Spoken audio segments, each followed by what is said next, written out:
We are coming on the air with breaking news at the White House, where President Biden is set to speak any minute now about the Israel-Hamas war. As we're just learning, he spoke with the Israeli Prime Minister today. This comes just over 72 hours after that unprecedented and staggeringly deadly terror attack on Israel carried out by Hamas, which the president is expected to condemn when he speaks. We have just learned that at least 1,000 people have been killed in Israel, according to its embassy. And health ministries in Gaza and the West Bank say at least 800 more were killed there. Among the dead, at least 11 Americans. There are also dozens of hostages believed to be held by Hamas. The exact number is not clear, at least at this point, but President Biden has said it is likely that some Americans are among those kidnapped. Today, some of the families of the missing are calling on the Biden administration to step up the push to get the people they love home safely. And we are asking on behalf of my family for President Biden, well, we are sure his heart is in the right place when it comes to Israel, and Secretary of State to do what they can to make this end for us as soon as possible to become family. Let's get right to our chief White House correspondent, Peter Alexander, who is live for us at the White House. Peter, as we are looking at the setup there for the president, what can we expect to hear from him? Well, Hallie, I think we're certainly going to hear from President Biden in his first remarks since we learned that 11 Americans at least were among those killed in the awful massacre that took place in the southern part of that country, vehemently, fiercely condemning the Hamas terrorists for their actions there. We are getting some new reporting as we speak right now. A U.S. official telling NBC News that a team of technical experts who have an expertise in hostage recovery are now en route to Israel, where they will be assisting, not helping extract, but assisting the Israelis in their efforts to try to retrieve those hostages believed to be in Gaza right now. Among the unanswered questions at this time is whether, in fact, that number is in the dozens or perhaps a small number. You heard from a small number of Americans about their loved ones right now. American officials are still trying to wrap their heads around exactly how many Americans are still unaccounted for and missing at this time. We are told by this U.S. official, they stress that there will not be, as of right now, any special forces or any American boots on the ground to help in this effort. But the U.S. is certainly delivering aid. Even as we speak, military aid is en route, we are told by national security officials, to Israel right now. I suspect we'll hear from the president as he details that the USS Gerald Ford carrier strike group that includes 4 guided missile destroyers is moving into the eastern Mediterranean. Has it now arrived there? It is an effort to try to deter both Hamas and Iran from any further attacks on Israel. And the U.S. is also sending F-35s to that region. Hallie, just to take a step back right now, the president, in his own words, has described the agony, the loss of life here on the Israeli side, certainly as unfathomable. He says the United States will stand shoulder to shoulder with the Israelis. And a senior administration official told me within the last several minutes that the priority for this administration right now is that the terrorists are held accountable and that Israel conducts what it describes as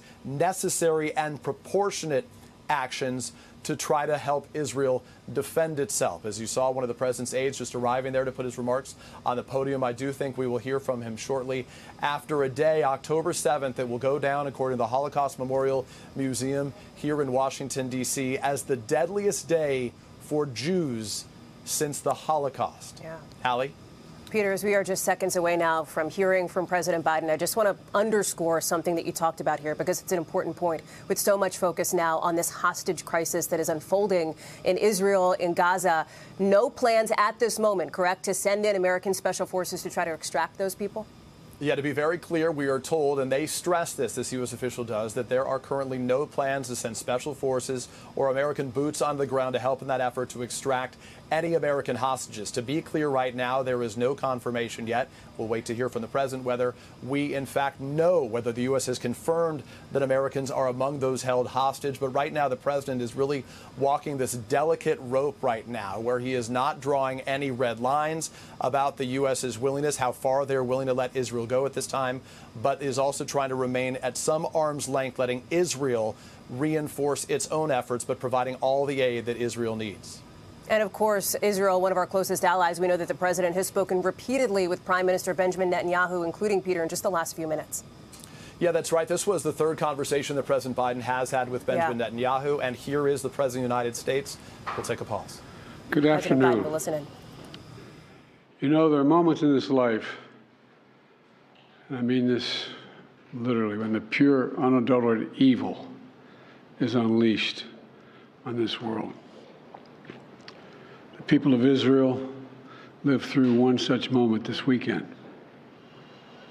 The bloody hands of the terrorist organization Hamas, a group whose stated purpose for being is to kill Jews. This was an act of sheer evil. More than 1,000 civilians slaughtered, not just killed, slaughtered in Israel. Among them, at least 14 American citizens killed. Parents butchered using their bodies to try to protect their children. Stomach-turning reports of babies being killed. Entire families slain. Young people massacred while attending a musical festival to celebrate peace. To celebrate peace. Women raped, assaulted, paraded as trophies. Families hid their fear for hours and hours, desperately trying to keep their children quiet to avoid drawing attention. And thousands of wounded, alive but carrying with them the bullet holes and the shrapnel wounds and the memory of what they endured. You all know these traumas never go away. There's still so many families desperately waiting to hear the fate of their loved ones, not knowing if they're alive or dead or hostages. Infants in their mother's arms, grandparents in wheelchairs, Holocaust survivors abducted and held hostage. Hostages whom Hamas has now threatened to execute in violation of every code of human morality. It's abhorrent. The brutality of Hamas, these bloodthirstiness brings to mind the worst rampages of ISIS. This is terrorism. But sadly, for the Jewish people, it's not new. This attack has brought to the surface painful memories and the scars left by a millennia of anti-Semitism and genocide of the Jewish people. So in this moment, we must be crystal clear. We stand with Israel. We stand with Israel. And we will make sure Israel has what it needs to take care of its citizens, defend itself, and respond to this attack. There's no justification for terrorism. There's no excuse. Hamas does not stand for the Palestinian people's right to dignity and self-determination. Its stated purpose is the annihilation of the State of Israel and the murder of Jewish people. They use Palestinian civilians as human shields. Hamas offers nothing but terror and bloodshed with no regard to who pays the price. The loss of innocent life is heartbreaking. Like every nation in the world, Israel has the right to respond, indeed has a duty to respond to these vicious attacks. I just got off the phone with a third call with Prime Minister Netanyahu, and I told him, the United States experience what Israel is experiencing, our response would be swift, decisive, and overwhelming. We also discussed how democracies like Israel and the United States are stronger and more secure when we act according to the rule of law. Terrorists purposely target civilians, kill them. We uphold the laws of war, the law of war. It matters. There's a difference. Today, Americans across the country are praying for all those families that have been ripped apart. A lot of us know how it feels. It leaves a black hole in your chest when you lose family. Feeling like you're being sucked in. The anger, the pain, the sense of hopelessness. This is what they mean by a human tragedy, an atrocity on an appalling scale. But we're going to continue to stand united, supporting the people of Israel who are suffering unspeakable losses and opposing the hatred and violence of terrorism.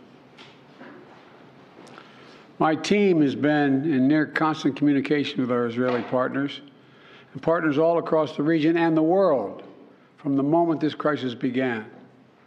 We're surging additional military assistance, including ammunition and interceptors, to replenish Iron Dome. We're going to make sure that Israel does not run out of these critical assets to defend its cities and its citizens. My administration has consulted closely with Congress throughout this crisis. And when Congress returns, we're going to ask them to take urgent action to fund the national security requirements of our critical partners. This is not about party or politics. This is about the security of our world, the security of the United States of America. We now know that American citizens are among those being held by Hamas. I've directed my team to share intelligence and deploy additional experts from across the United States government to consult with and advise Israeli counterparts on hostage recovery efforts. Because as president, I have no higher priority than the safety of Americans being held hostage around the world. The United States has also enhanced our military force posture in the region to strengthen our deterrence. The Department of Defense has moved the USS Gerald R. Ford Carrier Strike Group to the Eastern Mediterranean and bolstered our fighter aircraft presence. And we stand ready to move in additional assets as needed. Let me say again, to any country, any organization, anyone thinking of taking advantage of this situation, I have one word: don't. Don't. Our hearts may be broken, but our resolve is clear. Yesterday, I also spoke with the leaders of France, Germany, Italy, and UK to discuss the latest developments with our European allies and coordinate our united response. This comes on top of days of steady engagement with partners across the region. We're also taking steps at home.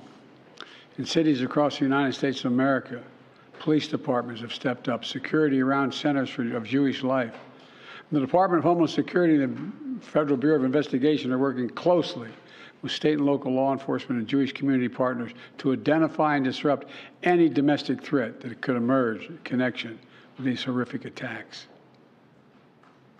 This is a moment for the United States to come together, to grieve with those who are mourning. Let's be real clear. There is no place for hate in America. Not against Jews, not against Muslims, not against anybody. We reject. What we reject is terrorism. We condemn the indiscriminate evil, just as we've always done. That's what America stands for. You know, just over 50 years ago, I was thinking about it this morning, talking to the Secretary of State, the Vice President in my office. Over 50 years ago, as a young senator, I visited Israel for the first time as a newly elected senator. And I had a long, long trip, a meeting with Golda Meir in her office just before the Yom Kippur War. And I guess she could see the consternation on my face as she described what was being faced. They were facing. We walked outside in that sort of hallway outside her office to have some photos. She looked at me all of a sudden and said, "Would you like to have a photograph?" And so I got up and followed her out. We were standing there silent, looking at the press. She could tell, I guess, I was concerned. She leaned over and whispered to me, she said, "Don't worry, Senator Biden. We have a secret rep in here in Israel." My word is what she said. We have no place else to go. We have no place else to go. For 75 years, Israel has stood as the ultimate guarantor of the security of Jewish people around the world, so that the atrocities of the past could never happen again. And let there be no doubt, the United States has Israel's back. We will make sure the Jewish and democratic state of Israel can defend itself today, tomorrow, as we always have. It's as simple as that. These atrocities have been sickening. We're with Israel. Let's make no mistake. Thank you. Mr. President, what was your reaction?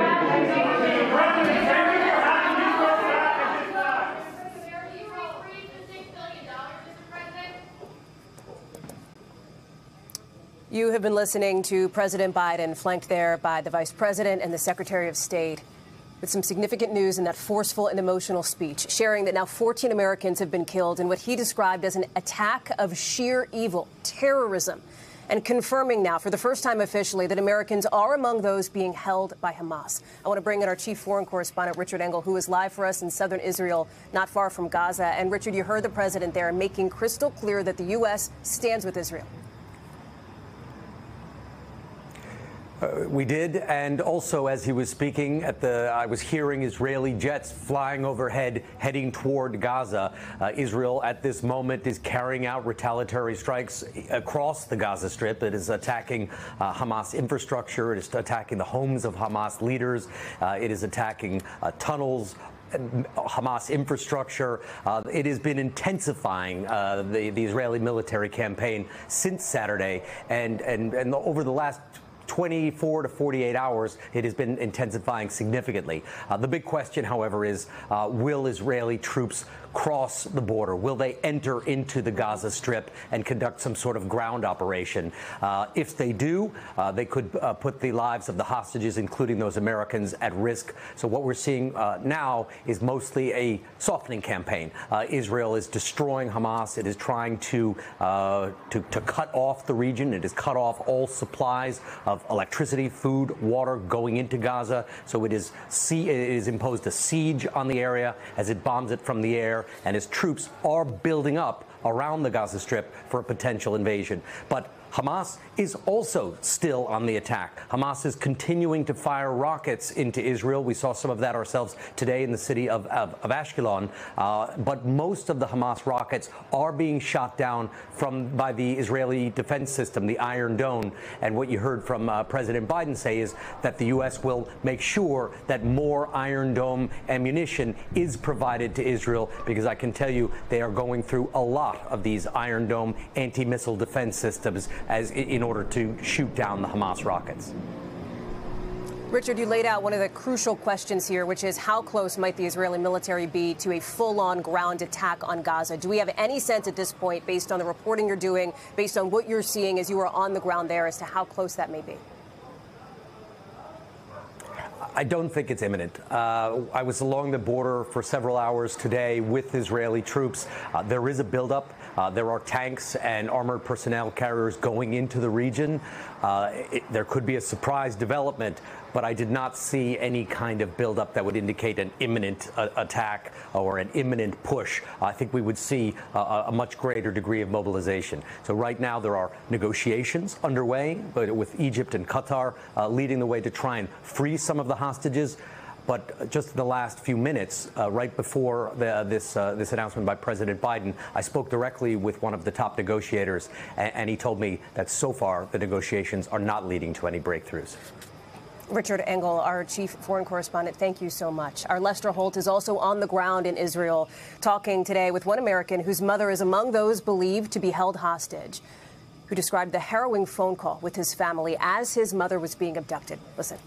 Brother called me again on the group call, and I heard my sister screaming and crying on the phone. And my brother told me that they both heard Hamas terrorists barged into the shelter in my mom's home, and that was when the conversation was disconnected. And but notably, there were no shots heard. There were no shots heard. Yeah. So you take some hope in that? Of course, yeah. My mom, she's a tough lady. I want to bring in foreign correspondent Kelly Cobiella, who is joining us from a suburb of Tel Aviv in Israel. Kelly, talk us through some of the conversations that you are having with families on the ground facing this unimaginable pain. Yeah, it's incredibly difficult for them to see what's happening in Gaza right now, knowing that their loved ones are being held captive there. The Israeli military has said that they've identified at least 50 of those being held captive in Gaza. That leaves a large number, though, of missing families who don't know where their loved ones are, whether they were captured or killed, whether they may be alive somewhere. And we spoke to a family tonight, parents of two sisters, 22 and 25 years old.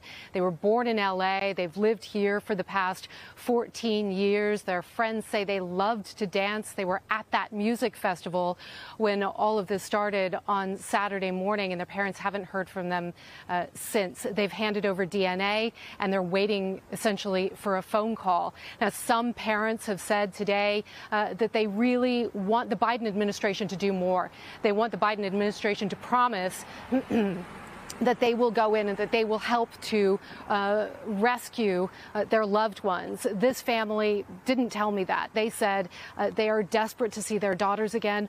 All they want is to have them back home. But again, this is the kind of weight that many, many families across Israel are going through because there are so many victims and because it's taking time to identify the bodies. Hallie.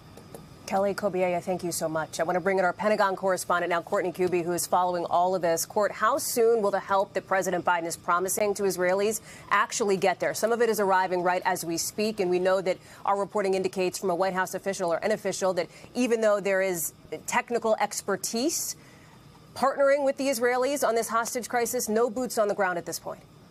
Right. I mean, with the exception of the U.S. troops who are already there in Israel for other as part of a continuing missions that are existing there. So that's absolutely correct. U.S. assistance, not only is it still flowing in, some of it's already there. The USS Ford Carrier Strike Group, along with a cruiser, 4 destroyers, and all of the complement of aircraft and missiles that go along with that Carrier Strike Group, they are there in place in the Eastern Mediterranean on station. In addition to that, the U.S. is still bringing in quite a bit of air power, upwards of 24 aircraft, both fighters, F-15s, F-16s, attack aircraft, A-10s, and then those F-35s with their exquisite capabilities in surveillance, their ability to jam, and their ability to partner with the Israelis who have their own F-35s as well, Hallie. So all of that moving into place. But in addition to that, we heard from President Biden what we've all been expecting to hear now for several days, and that is that the U.S. is going to replenish the Iron Dome with additional interceptors. We heard a little bit about that from Richard Engel. Why that is so important is this is what Israel has been using to protect their skies since this all started Saturday morning. Hamas has launched upwards of thousands of these short-range rockets and artillery. The Iron Dome has the ability to launch an interceptor. We've seen a lot of video including right here, Hallie. They can launch these interceptors up and stop the incoming short-range fire. Now, one of the reasons, in addition to the fact that Hamas has launched thousands of these things, that Israel is going to need to continue to be resupplied is the fact that, think about it, when you're launching an interceptor, if you have incoming, you may not just launch 1, you may launch 2 or even 3 so that they can ensure that they take out that incoming. They're going to need more and more of these to come as long as this war continues, Hallie. Courtney Kuby live for us there at the Pentagon. Thank you. Let me bring in now our moderator of Meet the Press, Kristen Welker. And Kristen, from the president, you heard emotion in his voice as he talked about the harrowing nightmare that so many families in Israel and here in America are living now, knowing people who are overseas in this moment here. At this point, it is a test now, this crisis, this war for all of Washington. It's absolutely a test for all of Washington, Hallie. This is the first time that we're hearing from President Biden since Saturday when this horrific attack first unfolded. Of course, he campaigned on a promise to restore America's standing on the world stage, to bring strength in moments like this. So all eyes are on President Biden. And of course, you heard him talk about those flurry of phone calls that he had with not only Prime Minister Netanyahu, but other world leaders. He has held 30 meetings and phone calls altogether in recent days. We're also told that during this time, he did sit for a voluntary interview with a special counsel regarding the investigation into his handling of classified documents. But Hallie, make no mistake, you heard the president very clearly there say his focus right now is on the crisis in Israel. Notably, he called for urgent action on Capitol Hill. Hallie, this is a big test for lawmakers as well. Of course, Republicans without a Speaker of the House, so they are not in a position to respond, to provide more aid to Israel if that is what is being asked of them. So there's a lot of pressure for them to get a Speaker of the House installed and to get back to work, Hallie. Kristen Welker, thank you so much for that perspective and that analysis. We appreciate it. That does it for us here for our special coverage of the president's remarks on the war in Israel. We're going to have much more ahead on our streaming network, NBC News Now, and online at NBCnews.com. Do not miss NBC Nightly News tonight when Lester Holt reports from inside Israel after the terror attack there by Hamas. I'm Hallie Jackson. This has been an NBC News special report. Thanks for watching. Stay updated about breaking news and top stories on the NBC News app or follow us on social media.